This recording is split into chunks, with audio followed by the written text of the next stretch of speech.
Welcome to the digital book review of Zig Zag by Keith Sawyer. This is an outstanding book. I highly recommend it, and let's dive right in.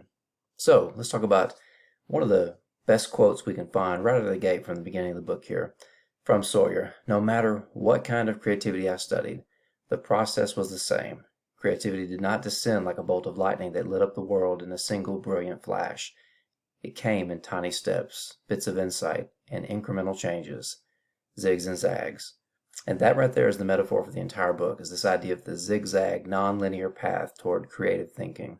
And so this book really outlines it in 8 different steps, and we'll dive into those just really quickly. But first, let's meet our author.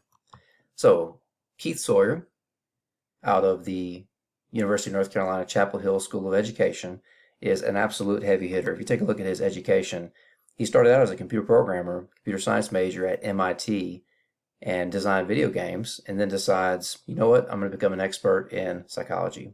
And he goes to the University of Chicago to get a master's and a PhD under Mihai Csikszentmihalyi, the absolute legendary creativity psychologist from the University of Chicago.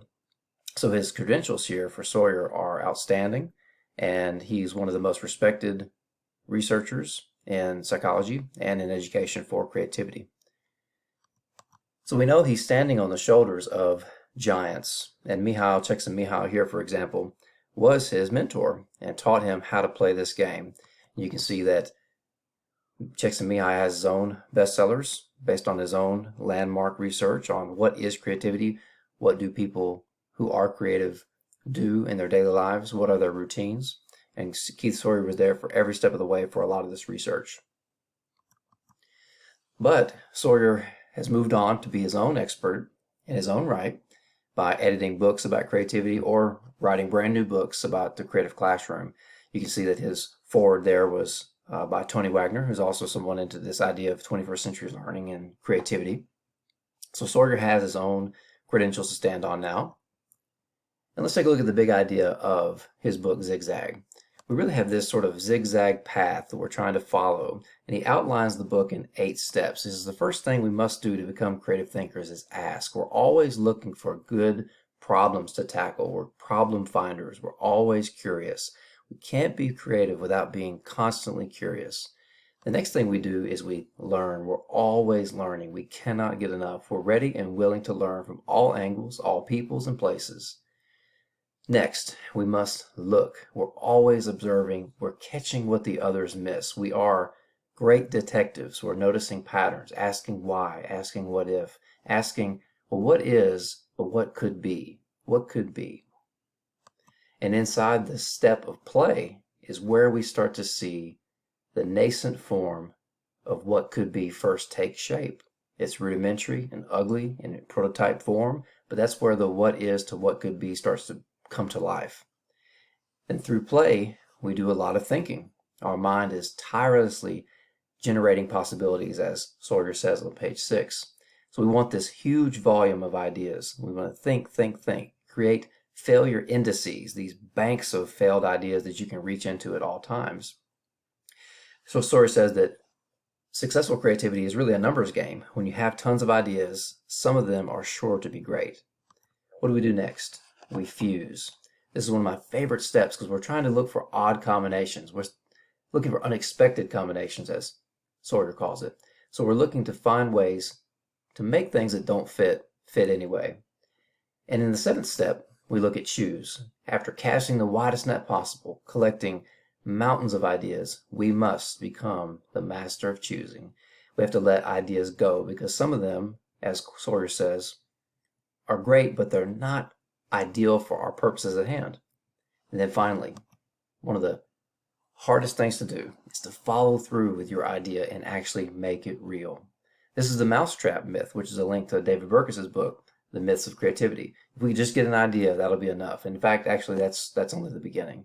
If we could just trap our idea, we'll have it. Nope, it's all about the work to making it real. And this pattern here, he writes in a linear way, but he warns you that it doesn't happen linearly. For example, as you're playing, you're thinking, and you're looking, and you're learning. As you fuse, you find things that won't work, and you have to move back to think. You have to move back potentially all the way to learn, or maybe even all the way back to ask. even as you make at the very, very end, you may have to loop back through the system another time, all the way through. So we have to have resilience when we move through the zigzag path that Sawyer presents us. So what are the connections to other texts, other authors, other readers? We have tons here. Here's just a few. The Innovator's Dilemma, Clayton Christensen. This book really details how important it is to be able to let an idea go because we're going to need to keep moving forward. Make It Stick. Specific connections in both books about how innovators and experts reflect. Well, how am I doing? How am I going? Where am I going? Bird by Bird, Anne Lamott talks about how to use drafting as a way to get to your best ideas. In fact, they must be messy and bad first before you get to something great. And of course, as we mentioned a minute ago, The Myths of Creativity by David Burkus, we're traversing a lot of the same examples from like IDEO, engineering firms, things like that, 3M. But also we've got Stephen King, who says to be creative, you have to have a door you're willing to shut, a place where you can go and do this type of hard work. So there's tons of connections here across all kinds of genres, all kinds of disciplines from Zig Zag and Sawyer's work. Here's some of the star moments from the book that are just absolutely life-changing for me. We must become the master of choosing. That's what he says. It happens in step 7 of choose. And one of my favorite quotes is here. To be creative, you have to generate boatloads of ideas. To be creative successfully, you have to let most of them sink because the real genius lies in picking good ideas. So think about how often we get frustrated when an idea just doesn't work, an idea that we really love. And in fact, put it in your failure indices. Let it sit there. You can explore that file of dead ideas like they do at Hasbro, the game making company, and you can reach back maybe a decade later and there's something there that now has relevance and power. Next up is the power of reversing the question. This is a great innovative thinking mindset here. Let's take a look at the Henry Ford example. So basically we're trying to find out, how can I get the car to the work team? Now the original idea was we have a stationary car and we will have each team of people with specific knowledge and skills move toward that car and do their work, and then they'll leave. And that car will stay exactly where it is. And the question became for Ford, how can I get the car to the work team? So that reversal is how the assembly line was born. All of a sudden, we're not moving teams in and out. Teams are already waiting at the conveyor belt as the car moves down the line. So it's the reversal process of your question can help you sometimes break through to something creative. And then we have the 5 whys process. This is a root cause analysis protocol. And it looks like this. So here's an example question that I can plug into Sawyer's template here. So why aren't high school students reading? Well, because, and I guess about why. And it helps me stretch and extrapolate my idea.